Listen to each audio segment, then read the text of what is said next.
faire croire que nous n'avons pas le temps et nous n'arrivons pas dans la maison du Seigneur.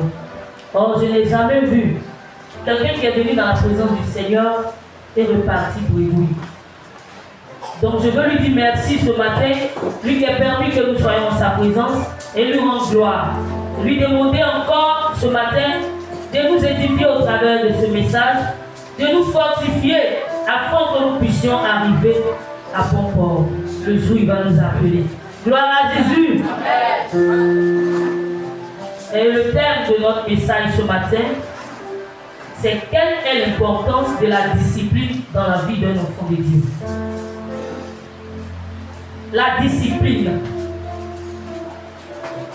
Quelle est l'importance de la discipline dans la vie d'un enfant de Dieu? Vous savez que nous sommes dans ce monde, mais nous ne sommes pas du monde. Alléluia. Et comme le premier prédicateur vient de le dire, nous sommes le sel de la terre.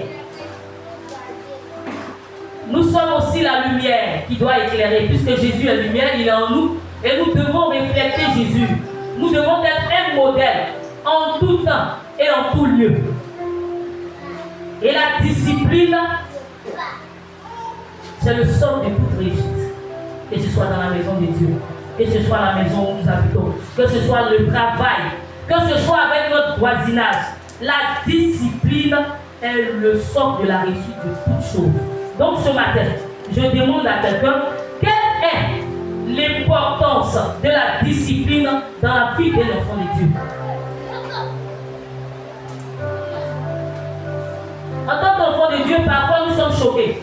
Quand nous entrons dans la maison de Dieu et que le prédicateur nous dit, on ne fait pas ça, on ne fait pas ci, on rentre ici. Et souvent les gens sont choqués. Mais à mon âge là, comment on peut me dire ça? Je voudrais vous rappeler quelque chose. Quand on rentre dans la maison de Dieu, il n'y a plus de titre. Quand on rentre dans la maison de Dieu, la période où tu es venu là, si c'est à 5 ans que tu es venu, et que tu as trouvé un enfant de 15 ans qui était là avant toi, qui a été établi, du coup, toi tu es un enfant spirituel. Bien que physiquement tu puisses le mettre au monde, mais là tu es un enfant spirituel. Alors si le Seigneur permet que tu sois de l'autre côté là-bas, et que celui qui est ici, je te dis, selon la loi de notre Dieu, le royaume dans lequel nous sommes, automatiquement tu dois obéir. Et ces choses-là, c'est dans la discipline que nous devons les apprendre. Gloire à Jésus. Voilà. Et nous allons chercher à comprendre ce qui veut dire discipline. Discipline, il y a déjà 3 sens dans le dictionnaire. Un domaine, une matière, comme on peut dire mathématiques, nous sommes en discipline de mathématiques aujourd'hui, ou une science.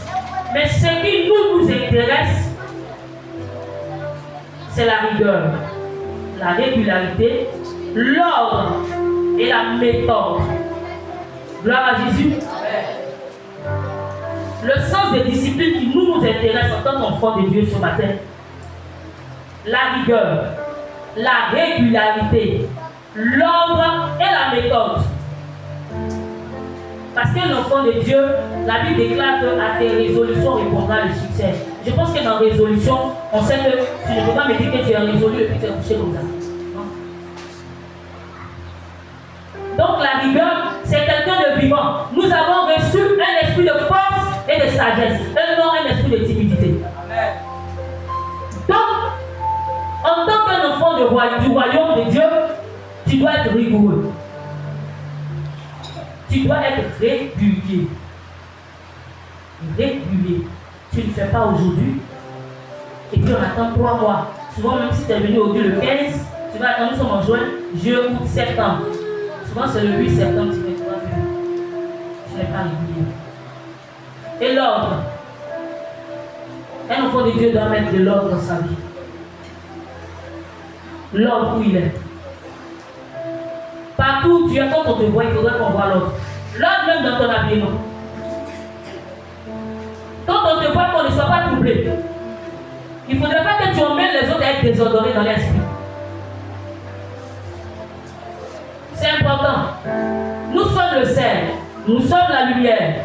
Donc quand on te voit, qu'on ne soit pas troublé. Il faudrait qu'on sente l'ordre en toi. Il il faudrait qu'on voie aussi la méthode. Parce que si tu n'as pas de méthode, nous sommes des personnes qui recevons et qui devons transmettre.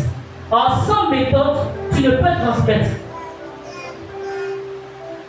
À l'école, on dit introduction. Première partie. Développement et conclusion. Il faudrait qu'il y ait de la méthode dans ta vie. Il faudrait que tu t'asseyes et comprendre comment, depuis que tu as connu Jésus, à quel niveau tu es. Quand on donne les messages, comment tu vois la chose, comment tu acceptes, comment tu fais. Et puis après, quand tu n'acceptes pas, qu'est-ce que ça donne comme résultat? Et quand tu as accepté, comment ça, quel résultat ça donne? Si toi-même, tu t'assois pour comprendre ces genres de choses, tu pourras aider celui qui est en face de toi, celui que tu vas aller évangéliser. Parce que quand nous évangélisons quelqu'un, et que cette personne est venue, et elle a été touchée, parfois avant de venir vers le pasteur, cette personne même pose des questions souvent, n'est-ce pas? Et quand elle va te poser des questions, tu vas dire, si toi-même tu n'as pas de méthode. Gloire à Jésus. Et je disais tout à l'heure que la discipline est la clé du succès dans tous les domaines de la vie. Comment on peut acquérir la discipline? On va aller dans la parole. Psaume 32, verset 8.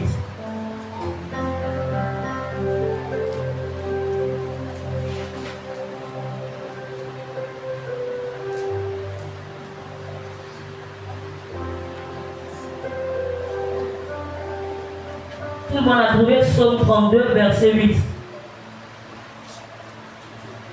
Je t'instruirai, te montrerai la voie que tu dois suivre, je te conseillerai, j'aurai le regard sur toi.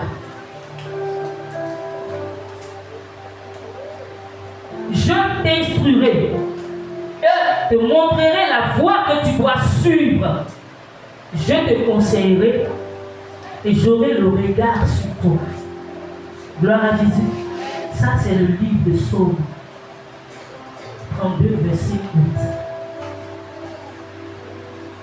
Bien-aimé, l'Église n'est pas un parti politique où chacun est libre de se lever et de dire au pasteur ce qu'il pense en pleine prédication.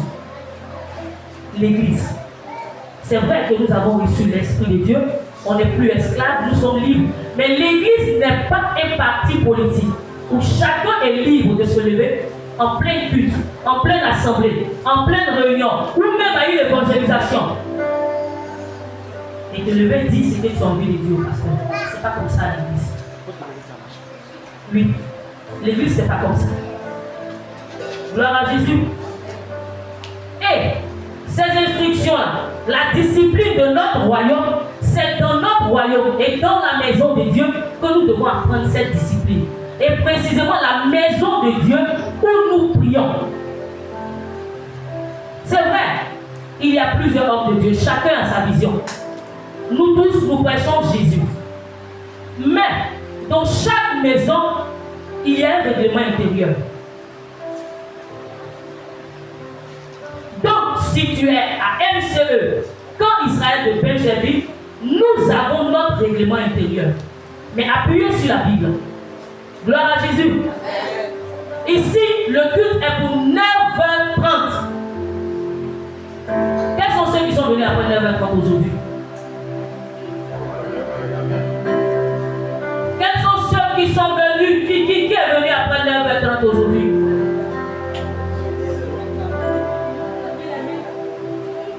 On acclame le Seigneur pour votre franchise.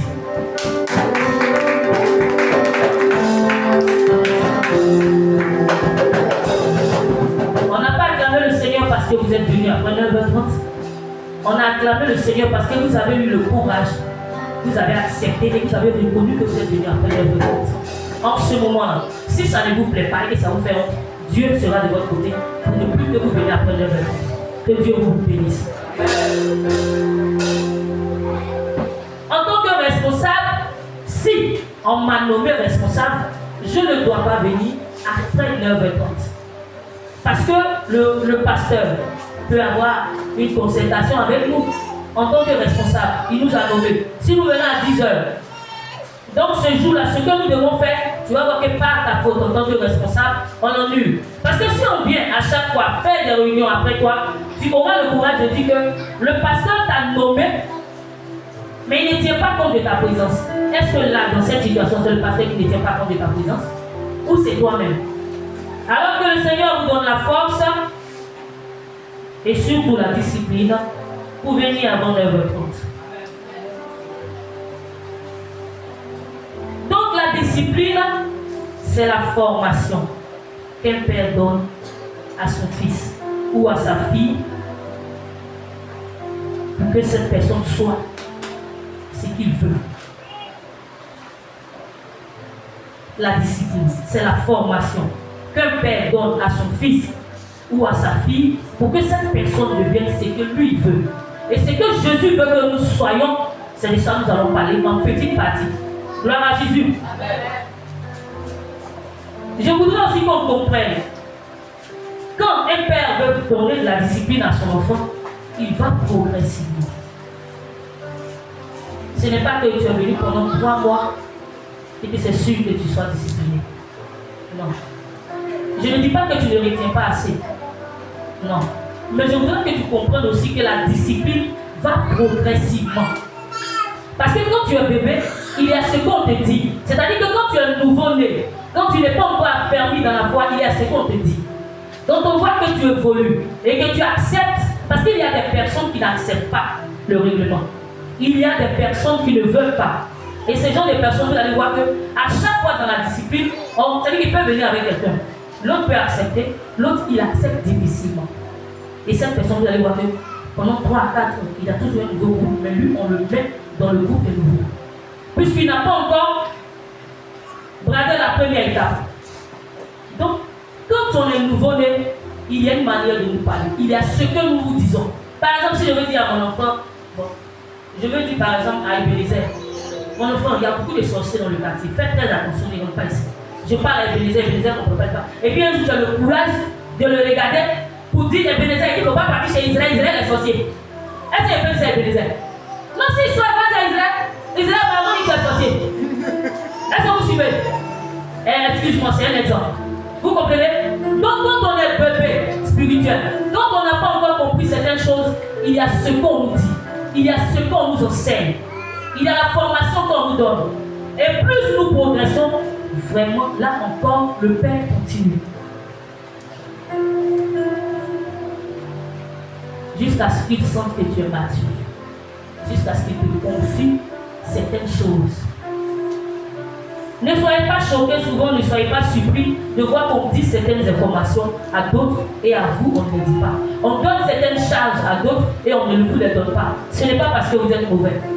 Ce n'est pas parce qu'on vous a vu en rêve. Mais le Seigneur regarde. Et parfois même les dons et les talents que nous avons, c'est Dieu qui nous qualifie. Hein. Il y a ce que moi je vous présente, mais il y a ce que Dieu sait de moi. Gloire à Jésus.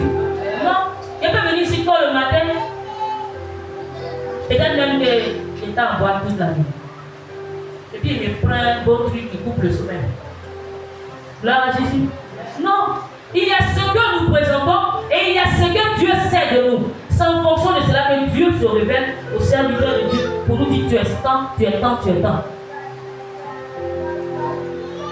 Sinon, ce n'est pas parce que l'homme de Dieu connaît ton papa, il connaît ta maman. Ce n'est pas parce qu'il a une relation personnelle avec toi. C'est ce que nous sommes. Comment nous voyons Dieu, comment nous l'acceptons, c'est en fonction de ça que Dieu se révèle à son serviteur pour dire toi tu fais ça désormais, toi tu ne fais pas ça désormais. Oui, c'est par lui que Dieu passe. C'est par lui. Dieu est un Dieu d'ordre. Vous voyez que dans la discipline, il y a l'ordre. Voilà. Dieu ne passe pas au milieu là-bas pour dire que c'est lui là qui a dit au pasteur que c'est lui là qui a fait ça. Jésus ne fait pas ça. Jésus ne fait pas ça. Jésus là, c'est celui qui est ici là, qui dit, toi tu es ça, en fonction de ce qu'il lui a dit, en fonction de ce qu'il lui a montré, et en fonction de ce que toi tu lui présentes. Donc il y a l'ordre. Dans la discipline de notre royaume, nous devons être obéissants. Oh, nous devons être obéissants. L'obéissance. Et nous suivons tous Jésus. Bible déclare qu'il a été caractérisé par l'obéissance. Nous suivons Jésus, nous disons Jésus. Est-ce que vous savez pourquoi souvent on dit sors au nom de Jésus et puis le démon par papa? Est-ce que vous savez pourquoi? Jésus là, c'est le même que les autres disent. Il dit que lui-même ne parle pas. Quand il touche la personne est guérie. Au téléphone, il parle et puis la personne est guérie. Jésus a été caractérisé par l'obéissance. Il n'y a pas d'obéissance en toi. Tu te lèves, tu dis Jésus. Tu ne fais pas attention à lui comme il te dit sur un problème. Parce que quand tu as fini de le chasser, il ne parle pas de moi, les gens t'attendent à lui. Comme le démon qui a frappé les 7 filles de Siba. Un enfant de Dieu doit être obéissant. Obéissant à l'église, obéissant à la maison. Obéissant au travail. Si tu n'es pas le chef de service de l'entreprise où tu es, pardon. Il faut accepter que celui-là même que tu penses qu'il n'est pas de la même religion que toi. Si c'est lui que Dieu a établi là-bas, tu vas lui obéir. Dans le cas contraire, tu sors. Même si tu penses être âgé que lui, dans la discipline, on doit se soumettre à son chef au travail. On doit respecter ceux qui sont élevés sur nous dans l'hierarchie. Tu es chrétien et puis à l'école, tout le monde est au courant. Hein, tu vas à l'école. Non. Tous les éducateurs ont peur de lui. Non, tu vas. Oh, il parce que tu parlais de l'autre élève, c'est-à-dire que les éducateurs même allés. Ils te voient comme c'est piquite. Tu n'es pas un enfant discipliné. Il faudrait que tes professeurs ont un bon témoignage de toi. C'est pour cela qu'on va faire les conseils de classe.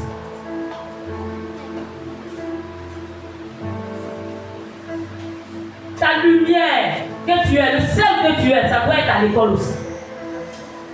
Alors là, j'arrive à la maison maintenant. Si tu as prié de lui, tu deviens chef de famille. Or, selon la Bible, c'est l'homme qui est le chef. C'est-à-dire que ce jour-là, tu as eu un problème jusqu'à ça t'a donné insomnie et là tu as prié. Après les 2 nuits, tu deviens chef de famille en tant que femme. Tu n'es pas discipliné, maman. Selon nous, notre royaume, le royaume de Jésus, là, Jésus est le chef au-dessus de tout. Mais dans les lignes d'autorité, c'est le mari, le père de famille. Lui qui ne prie pas, puis c'est lui le mari. C'est lui qui est le chef de famille. C'est lui qui est le responsable. Tu lui dois obéissance. Tu lui dois respect et soumission. C'est ce que la Bible a dit. La Bible n'a pas dit si ton mari est temps ou ton mari est temps. Avant d'aller le marier, tu le savais. Mais si tu l'avais marié avant que tu ne connaisses le Seigneur, la Bible n'a pas condamné ça aussi. Tu lui dois respect, obéissance et soumission. Ça, c'est la discipline de notre royaume. En tant qu'enfant, tu te levais à 10h, ta maman a fini de balayer, laver les assiettes, faire la cuisine. Et là même tu as le courage de lui dire que la sauce ne plaît pas, c'est aubergine. Parce que d'autres ont eu le kilo de chanter aubergine. Donc c'est devenu dans votre tête, c'est resté dans votre tête. Que non, tu dis c'est aubergine en fait. De quoi est-ce que vous parlez? Est-ce qu'on t'a fait une vraie sauce aubergine? Ou tu poses la question, c'est quelle sauce on vient de manger la maman? Qu'est-ce que vous avez contre les aubergines? La jeunesse. Ce n'est pas chez toi, tu habites chez quelqu'un. Celui chez qui on habite là, c'est lui qui définit ce qu'on doit manger ou pas. Dans la Jésus, quand tu seras chez toi, tu donneras les ordres. Tu vas chez tes parents, ils disent on prie aujourd'hui. Et tu dis que mais tu nous as dit que c'est les jeudis, on prie non. Tu peux accorder le Seigneur sur le message. La discipline, c'est celui qui est chef dans la maison, c'est lui qui la donne. C'est pas ceux qui sont en bas. Sinon là, il y aurait des autres. À la maison, pardon. En tant qu'enfant, si là maintenant tu ne te soumets pas à tes parents, c'est que quand tu vas sortir, tu ne dois pas respecter ton professeur. Si tu ne te soumets pas à tes parents, quand tu vas arriver à l'église, tu ne respecteras pas le pasteur. Tu vas chercher à connaître son ethnie, tu vas chercher à connaître son âge, tu vas chercher à connaître ses origines. Remarquez, quand tu rentres dans l'église, c'est comme ça qu'on peut faire notre auto de divorce. Quand tu rentres dans l'église, tu cherches l'ethnie du pasteur, ceux qui sont vivants. Ce petit truc là-bas. À partir d'aujourd'hui, quand tu croises quelqu'un et tu ne parles pas avec lui directement, mais dans ton esprit, tu veux connaître son ethnie, tu veux connaître ses origines. Quand je le regarde, il semble un peu dormi. Quand je le regarde, il semble un peu. On dirait qu'il vient de chez nous. Tu vas chercher son âge demain. Le jour que tu commences à chercher l'âge de celui qui est au-dessus de toi, tu as faussé. Ce n'est pas du royaume.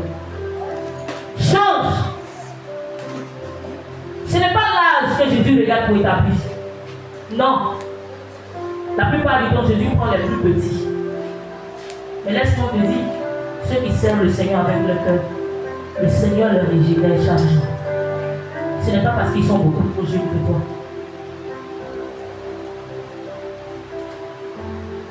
Dans la discipline, on doit obéir. On doit se soumettre. C'est le premier caractère, même le premier trait d'un enfant de Dieu. Dans la discipline, on doit dire la vérité, comme vous l'avez fait tout à l'heure. Quand je dis, quels sont ceux qui sont venus après 9h30? Vous avez eu le courage de lever la main. Pas parce que vous vous en foutez, mais vous avez dit la vérité. Et avec respect, vous avez soulevé la main. Ce n'est pas pour insulter que vous avez fait, c'est avec respect. Quand on est un enfant de Dieu, on doit faire des efforts pour dire la vérité. Parce que Jésus est la vérité. Ça, c'est notre discipline en tant qu'enfant de Dieu. Il faut arrêter de mentir pour rien. Souvent, il y a des situations, même je n'encourage pas le mensonge.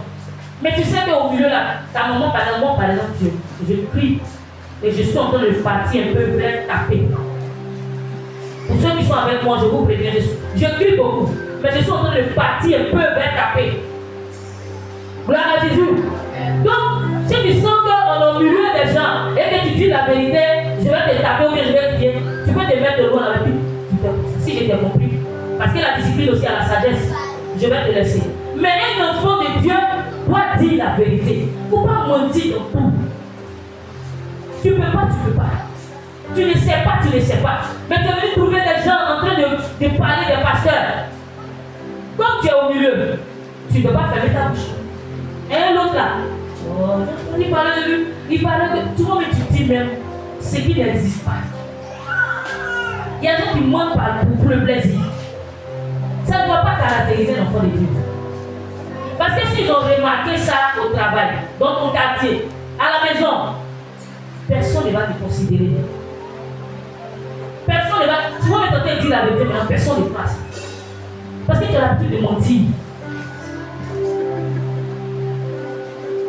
Ce que tu n'as pas entendu, ce que le pasteur n'a pas dit, ne dis pas. Comme une femme comme ça, à André, le pasteur dit la première enveloppe c'est 100 000. Et après, voilà ça. Elle est assise devant. Vous savez, je ne veux pas me moquer. D'ailleurs, je ne peux pas me moquer. Parce que jusqu'au moment, il demande encore l'argent.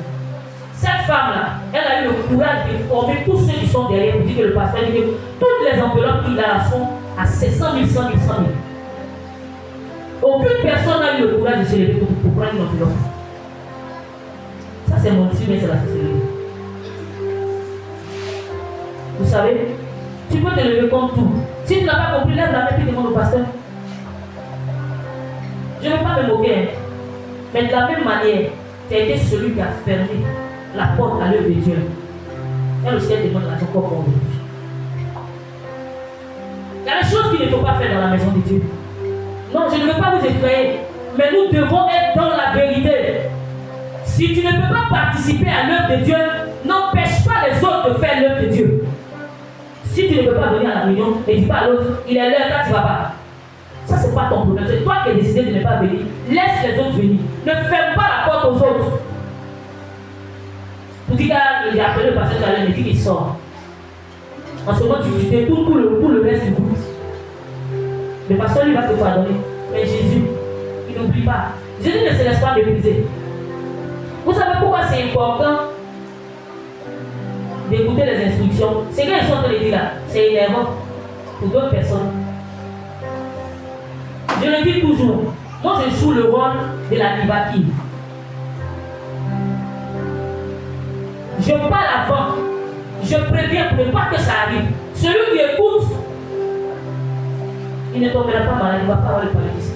Mais celui qui trouve que j'en fais trop, celui qui trouve que je le prends pour un enfant, c'est les petits trucs comme ça, Dieu nous dit, mais c'est petit, mais tu n'as jamais fait. Sur le sang, tu atteins du palu. Et le palu spirituel, c'est quoi? Dans ce que tu sais. Tu n'arrives même plus à prier. Quand on arrive, même quand on donne sujet de combat, tes mains sont derrière. On On te demande pour te justifier dans le mensonge, tu dis que tu es malade. Un enfant de Dieu dans notre discipline doit être travailleur. Tu es trop paresseux.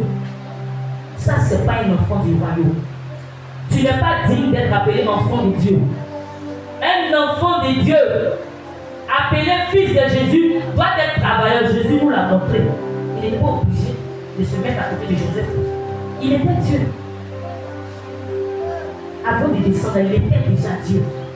Mais il nous a montré que quand tu es sur la terre ici, là, ceux auprès de qui tu es là, ce qu'ils font là, ton premier travail, c'est d'abord ce que tes parents font. Et quand tu sors, il faudrait que tu t'emmènes à faire quelque chose dans ta vie. Si ce sont les vacances, ne dors pas jusqu'à 15 heures. Parce que tu habites chez tes parents, sont capables de réveiller. Tu peux dormir puis continuer. Bien aimé, cette nature, si ça reste en toi, il y aura toujours une guerre dans ton foyer. Mais quand je parle de foyer, on parle des hommes et aussi des femmes. Tu as dormi. Si tu as essayé quelque chose aujourd'hui et que ça n'a pas marché, en même temps tu as abattu. Tu ne veux plus continuer quelque chose, tu ne veux plus commencer autre chose. Mais quand tu as fait aujourd'hui, ça n'a pas marché. Réponds pour toi. Si c'est vraiment Dieu qui t'avait convaincu de faire cette chose, parce qu'il y a ça aussi. Tu te lèves, tu prends ta décision et tu la plaques à Dieu. Seigneur, voilà ce qu'il veut faire. Seigneur, voici le mari que je veux. Maintenant, quand tu arrives là-bas, et puis chaque jour tes joues sont rouges, tu es obligé de te maquiller pour venir. Tu dis, Seigneur, tu as dit que le mariage soit roulé et tout ça. Que on sera qui t'a envoyé. Vous avez donné les critères du royaume. On ne se marie pas qui veut comme on veut. On ne marie pas celui qui est joli. On ne marie pas celui qui a l'argent. On marie en tant qu'enfant de Dieu celui qui craint Jésus. Dans le royaume de Dieu, là, on ne marie pas celui qui est joli. Jésus n'a jamais fabriqué une fille vilaine. Je le dis toujours. Il n'y a pas de vilaine femme. Ah, garçon, je suis qui a son vilain. Tu le cherches dans ici. On marie celui qui craint Dieu. Tu rentres dans l'église, tu regardes ceux qui ont l'argent. Tu es convaincu que la personne même, elle vient d'arriver. Toi-même, tu es une vieille mère dans l'église. Mais la Bible a dit quoi? Obéissez. Soyez soumis à vos maris. Si Dieu on sort, on va assigner. C'est dimanche. C'est à l'heure du culte. Mes amis vont venir. Si tu m'appelles, je dis que tu t'assois. Fais la cuisine, ses amis vont venir. Allez-y assigner. Si vous n'avez pas le transport, prendre crédit pour payer le transport, vous allez passer. En tant que pasteur, c'est bon. Gloire à Jésus. Oui, je vais payer ton transport pour que tu puisses t'assigner avec lui. C'est toi qui l'as choisi. Tu n'as pas regardé celui qui craint Dieu. Tu n'as pas regardé celui qui aime Dieu. Mais tu as regardé celui qui a l'argent. Tu as regardé celui qui est beau. Et tu t'es marié. Et après, quand on te demande pourquoi tu n'es pas venu à l'église, non, c'est mon mari qui m'a dit. Sinon, si tu avais marié celui qui craint Dieu, vous allez prendre votre temps. Organisez tout votre programme pour venir à l'église. Partir après faire votre truc. Vous choisissez, excusez-moi du terme, vous choisissez des antichrists et après vous voulez que Christ fasse quelque chose. Dans le royaume de Dieu, il y a la discipline. Sois vrai. Tu as convaincu que tu l'aimes parce qu'il est joli, c'est ton genre, il est genre. Moi, il n'est jamais un genre. Moi, il n'est jamais un genre. Toujours l'homme de Dieu, c'est bon de moi. Il n'y a jamais un genre. C'est Matthieu seulement. Gloire à Jésus. Un enfant de Dieu doit être poli. Poli. Respectueux. Oh. Comment on te connaît au quartier? Et ce qui fait même que souvent c'est la charonne qui est évangélisée. Est-ce que c'est pas ça? Tout le monde sait que toi là, il n'y a pas quelqu'un. Toute la cité dit merci, il n'y a rien. Tu dis non, c'est la petite là. Partout, partout. Il n'est pas là-bas. Tu ne respectes personne. Tout le monde a peur de toi, comme le fou de Gadara. Personne n'osait passer par là. Ça, c'est pas le caractère d'un enfant de Dieu. Ça ne fait pas partie de nos disciplines. Nous devons être polis, respectueux. Nous devons avoir plein d'égards envers les autres. Du respect envers les autres. Ne dis pas que comme je travaille et que lui là il ne travaille pas. Eh petit, il faut essayer ma soeur, ça c'est à l'église. Est-ce que tu sais ce que Dieu a mis en lui? Parce que le plus important c'est ce que Dieu a mis en lui. Ce n'est pas ce qu'il est, ce n'est pas son titre, ce n'est pas son âge. Pour ça on va appuyer ça avec un verset. Philippiens 2 verset 3. Les chrétiens méprisent leurs frères. Il y a certains qui ne saluent pas d'autres dans la main. Il y a certains qui quittent les églises parce que dans le quartier, ils ne supportaient pas l'autre. Et ils invoquent Jésus. Quand on le poursuit la nuit, il va réveiller le pauvre pasteur qui est en train de dormir, qui a fait sa croisade jusqu'à 22h. Il va le réveiller pour dire on l'a poursuivi la nuit. Oh, tu ne respectes personne. Philippiens 2, verset 3. Ouais, Israël, tu peux m'aider. Ne faites rien par esprit de parti ou par vaine gloire, mais que l'humilité vous fasse regarder les autres comme étant au-dessus de vous. Amen. Amen. Gloire à Jésus. Voilà. C'est là-bas que tu ne parlais pas à lui. Mais ici, c'est la maison de Dieu. Quand c'est pour même qu'il y a beaucoup d'églises. Mais pourquoi Dieu a permis que vous deux ne parliez pas au Dieu là, vous vous trouvez dans la même église? Est-ce que c'est pas une grande de Dieu?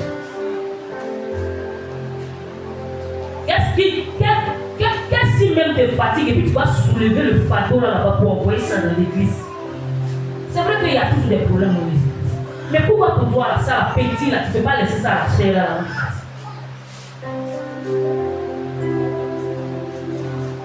Vous savez, Dieu il est sage. Hein? Celui que tu as l'habitude de mépriser là.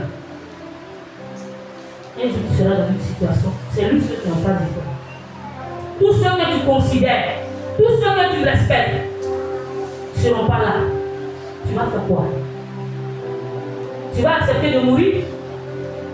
Tu vas accepter que cette situation-là t'empêche ton pote? Tu vas accepter que cette situation-là te fasse lâcher la main de Dieu? Parce que tu as méprisé la personne, tu ne considères pas cette personne-là. La Bible dit, on n'a qu'à voir notre prochain comme étant supérieur à nous. Ne dis pas que comme c'est là, elle a fait parler avec ma fille, là, il parle pas elle. Comme ma camarade du quartier, là, elle parle pas elle. L'ami de mon ami, c'est mon ami. L'ennemi de mon ça, c'est dans ce contexte, ça, ce contexte, tu connais ça. Sinon, ton vrai ami, c'est celui qui aime Jésus, c'est celui qui craint Jésus, c'est celui qui est attaché à Jésus. Ce n'est pas celui qui parle pas les gens, ça, c'est pas ton ami. En principe, c'est ton ami, puis tu parles pas sur le champ, tu lèves le problème en tant qu'enfant de Dieu. Respectons-nous. Vous voyez comment le pasteur vous prend. Parfois, il te demande la permission si tu veux qu'on dise ton nom. Sinon, on appelle tout le monde madame, à cause du respect. Il ne regarde pas si tu es marié ou pas. Il t'appelle madame. En moins que toi-même tu lui dises, mais pourquoi tu m'appelles papa?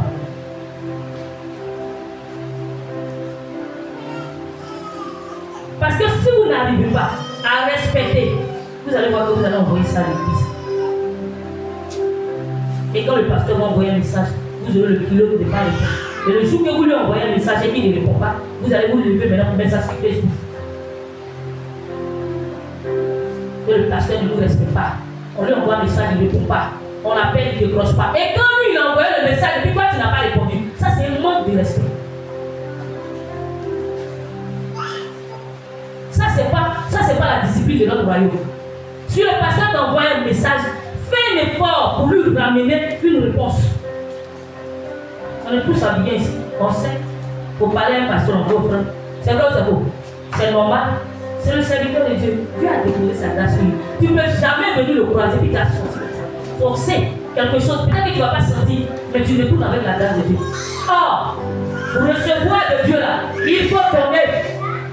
Ça c'est biblique. Ça ce sont les disciplines de notre royaume. Je n'aime pas votre distraction Élie et Alfred.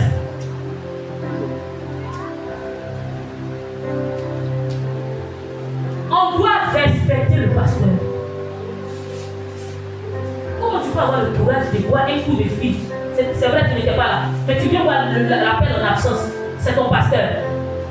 Tu ne réponds pas. Tu n'envoies pas un message. Prends le dit chez le voisin. Et puis comme tu n'as pas l'argent, parce que ce qui peut arriver qu'on n'ait pas l'argent. Mais dépêche-toi de venir le lendemain. Ah papa, tu m'as appelé, je n'ai pas vu l'appel, je n'étais pas à côté. C'est ça on appelle le respect. Mais tu te tapes une semaine. Souvent même, ça passe. Et puis un autre message, et puis tu t'en fous. La Bible dit, on ne se moque pas de Dieu. C'est qu'un homme aura semé, il le moissonnera. Je vous dis que je joue le rôle de la Libaki. Le pasteur, quand tu vas venir, il va t'accepter. Mais Dieu, qui a vu ce que tu as fait, tu vas en payer les conséquences. Et je ne veux pas que tu en arrives là. C'est pour cela que je te préviens ce matin. Gloire à Jésus. Et lorsque vous aurez atteint la maturité, jour après jour, cette discipline que nous vous enseignons avec amour, je dis bien avec amour. Il y a certains pasteurs là, ça ne marche pas. Hein. Certaines églises là, si tu as fait ça là, tu as la porte là, puis il est ici, et puis il règle le problème avant que tu ne viennes t'asseoir. Il n'a pas péché. C'est pas ce que nous on fait, parce qu'on a été éduqués d'une autre manière. Mais ça aussi c'est important souvent. Parce que vous voyez, chacun de nous a son tempérament. Vous voyez qu'il y a des enfants qui sont nés dans les familles où les parents sont pauvres. Qu'est-ce que tu veux? Oh, il veut les casser des choses. Mais qu'est-ce qui t'a pas plu? Et puis tu as fait ça. Et il y a des familles aussi, quand tu es chaumant comme ça. Si tu casses, tu me dis comment tu as fait pour casser. Tu me donnes les explications si je suis convaincu que tu n'as pas donné. Mais si je ne suis pas convaincu, c'est parce qu'il t'a parlé matin, que tu n'as pas aimé, que tu es parti casser mon assiette. Je t'accompagne de marcher, tu m'achètes 2 assiettes à 500 puis tu les remets. Parce que tu ne peux pas le mettre dans la maison. Si je te laisse, je suis en train de te détruire. Tu vas sortir avec, jusqu'à aller dans un foyer. Et les gens vont dire que c'est là, c'était l'enfant des pasteurs. Et maintenant, le monde est très mal indexé. Hier, j'étais la femme du pasteur. Maintenant, je suis pasteur.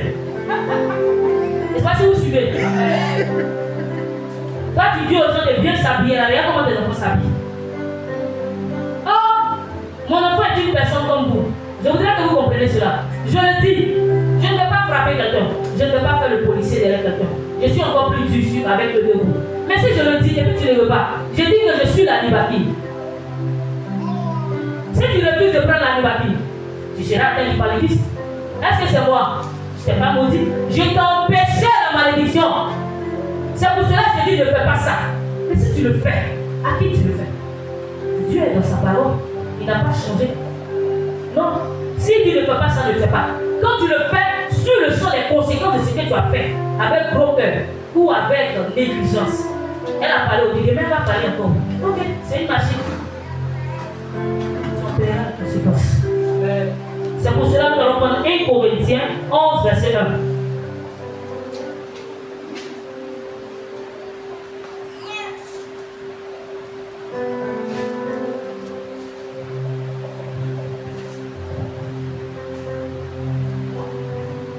Soyez mes imitateurs, comme je le suis moi-même de Christ. Soyez mes imitateurs, comme je le suis moi-même de Christ. Gloire à Jésus. Amen. Qu'est-ce que chacun de nous reconnaît de Christ? Qu'est-ce que? Il est bon. Le pasteur dit Jésus est bon, donc on doit être quelqu'un d'autre. Qu'est-ce que nous reconnaissons? Le pasteur a parlé. Le pasteur qui est en haut de nous, il a parlé. Lui, il a sorti de lui. Il est fidèle, donc on doit être fidèle. Il est, mon frère, il est humble, donc on doit être humble. Il est, Madame Guadio, il est soumis, donc on doit être soumis. Quelqu'un d'autre, il est honnête.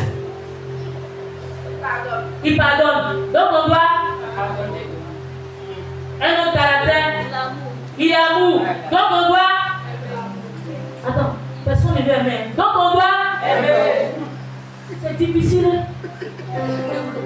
Les autres, on a dit ça fort comme ça, mais c'est amour là. Gloire à Jésus. Bien aimé, toutes ces choses, ce n'est pas pour vous faire peur. Non. Ce n'est pas pour vous condamner. Je voudrais que vous sachiez que la discipline est le moteur de toute réussite sur cette terre. Si tu es discipliné à la maison, tes parents vont t'aider. Et tant que ton papa et ta maman t'aident, chaque jour ils te bénissent.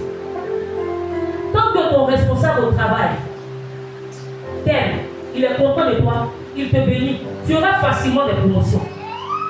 À l'école, si tu respectes tout ce qu'on te demande, tu seras aimé de tout le monde. Et alors là, à l'église, le Seigneur prendra soin de toi. Parce que forcément, dans l'église, il y a des gens qui sont bizarres. D'autres n'ont pas de supporter. Mais ceux qui ont l'esprit de Dieu,